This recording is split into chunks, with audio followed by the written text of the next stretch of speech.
what we're going to do is we're going to do some branding.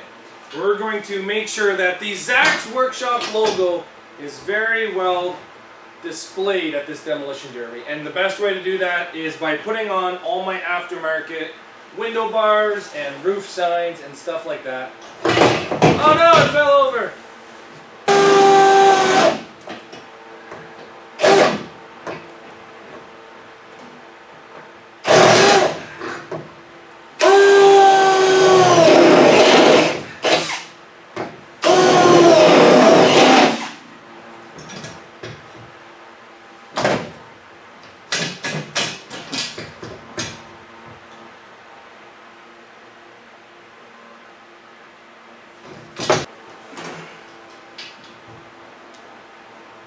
I get asked a lot by a lot of you guys, why do I spend all this time putting the front window bar in?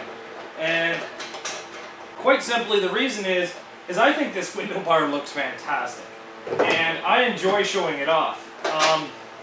It was a gift to me by a buddy, and I think this window bar is probably some of the nicest window bars I've seen. There's nicer ones, but just with the laser cut, I couldn't have asked for it to look any better.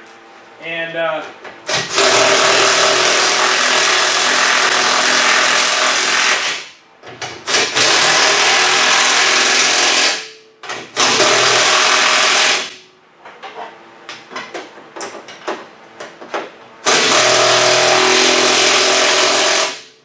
the other part is because these are mandatory here in Ontario.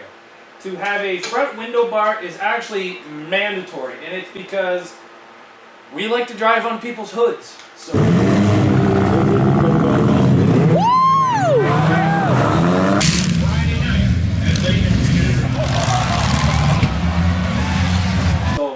by having that, it stops the rear of the car coming in. Yeah, you're going to get tires and you're going to get exhaust smoke in your face, but you're not going to get a car to the face.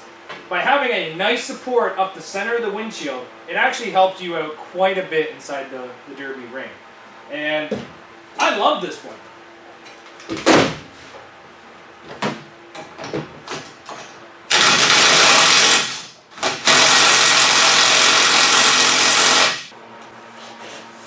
So just like that, we now have the front windshield bar installed. And I still love this thing.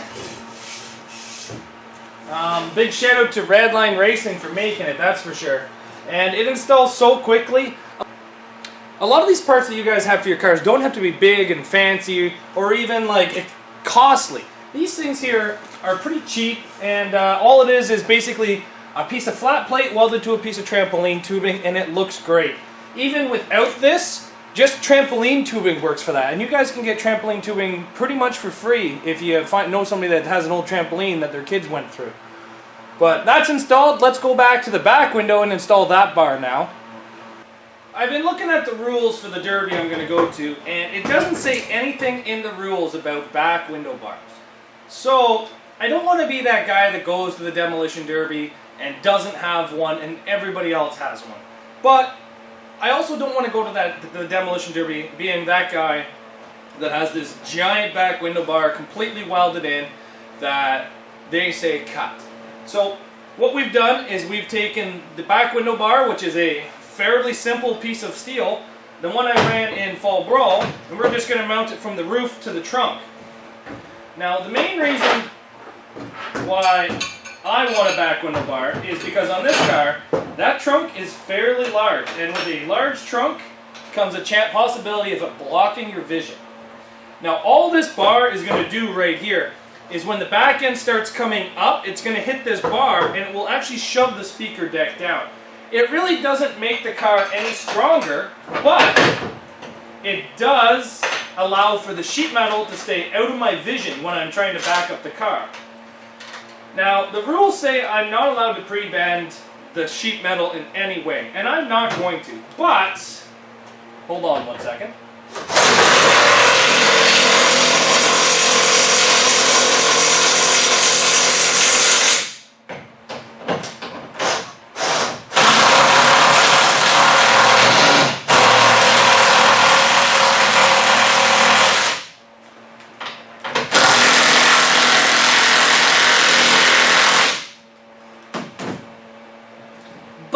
what I am going to do is I'm going to attach a ratchet strap from this upright to the dash. Because I want this to be tight. I don't want that trunk to come up and then hit the window bar and go down. I just want it to hit the window bar and come down. So this right here is going to be super easy to remove if they tell me to remove it. I don't know if they are, I don't know if they aren't. So how it sits right now, it is quick and easy to remove when we get there. So let's get the ratchet strap hooked up and pull this thing tight. We're just going to punch those holes. And then we're going to get big washers again and run new bolts with big washers. So with the 2 holes drilled, just drop the bolt through.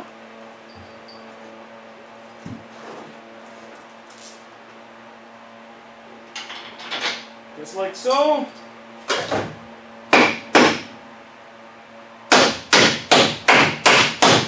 Ratchet strap from the rear. Just drop the 2 bolts through. Now we're going to go underneath and attach these big washers. After getting the front and the rear window bars installed into this car, what we've now switched is to the fuel shutoff. Now, a lot of the times in the past, you guys have seen me use toggle switches, but this place is a little different. What they require is a on-off button. Now, I could probably take a toggle switch and I could try to probably make them see it that a toggle switch is just as good as this, but with how far away this demolition derby is from my house, I'm not going to risk it. They also require a red, I guess, notification of where the button is. So I did paint the roof red. When we paint the car, we'll go around that as well. But, yeah, so make sure that you guys spend a little bit extra money on these toggle switches up here. You don't want a cheap toggle switch because it being outside your car, a lot of the weather will get into the switch and then corrode them. Or in the past, you guys have actually seen me rip them out of the top of the ceiling and twist the wire together because the toggle switch has broken. And it's actually taken me out of a lot of more derbies than I want to admit. But by having this up here, the wires just come down and we can hardwire them to a second switch on the inside, so I'm not reaching above my head turning it on and off. But this is here for the officials, not me, because there's nothing more annoying than being inside your car reaching up for something up here all the time. It's just an excuse to get your arm hurt by having it outside of your driver compartment, and it's an excuse to get you more upset inside the ring because you can't see what's going on up here. As long as this thing's on, you can screw around with the toggle switch on the inside and it's not going to affect this. But I think the next thing to do is maybe do a little bit of wiring inside this car. Get the fans hooked up, get some toggle switches set up for the, what do you call that? For the fans, the starter, the computer, the fuel pump, all that fun stuff. So let's get going. As it sits right now, we have this beautiful new switch panel that I just built today.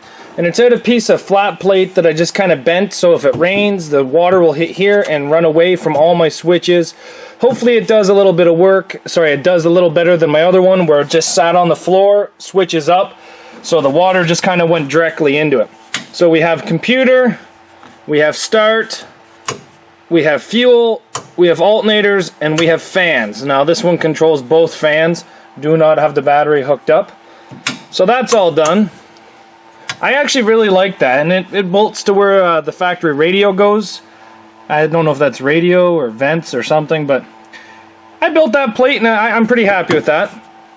We have all of our wiring done to the computer, to the alternator. The only thing that we don't have is the 2 fans, and this goes to the fuel tank, but because I'm still running factory fuel tank as of right now, I don't have that hooked up. Underneath the hood, actually on top of the roof, we have the fancy fuel shutoff switch all wired in, painted red around it so it follows the rules, so I'm happy about that. And then underneath the hood, we've built our EGR block-off plates again.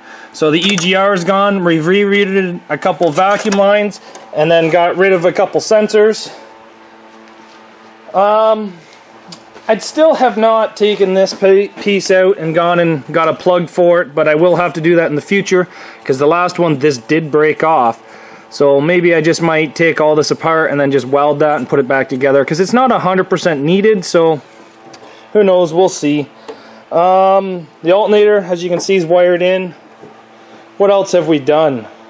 We got the fuel line hooked up. Sorry, not the fuel line, the gas pedal hooked up. So that's all done. Yeah, I think today's been pretty productive on this car, but as she sits, the trunk is done, the dash bar, the trunk bar is done, most of the electrical's done. All that's really left is the exhaust system, because this car still has a full exhaust system. The gas tank, the cage, and maybe steering, I'm not too sure. Oh, threaded rod. I still got to figure out what I'm allowed to do with threaded rod. I'm still waiting to hear back from the guy that's putting on this derby. So we'll still have to do that. But take care, guys, and thanks very much for watching, and we'll see you back here tomorrow on Zach's Workshop.